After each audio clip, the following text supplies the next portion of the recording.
सर्वमङ्गलस्वरूपिणे देवी दुर्गाम्बिकायै मङ्गलम्।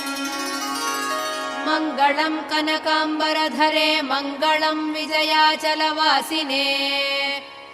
सर्वगुणसम्पूजिते देवी नित्यम् भवतु मङ्गलम्। वरदाभयहस्ते भवानी निखिलेश्वरी। बाला त्रिपुरसुन्दरी देवी नित्यम् भवतु मङ्गलम्। शुभमङ्गलदायिनी शिवे सौभाग्यदायिने। इन्द्रकीलाद्रिनिवासिने तुभ्यम् देव्यस्तु मङ्गलम्। कृष्णातीरनिवासिने गौरी कोमलस्वरूपे। कमनीयकरे देवी तुभ्यम् देव्यस्तु मङ्गलम्। कृष्णाती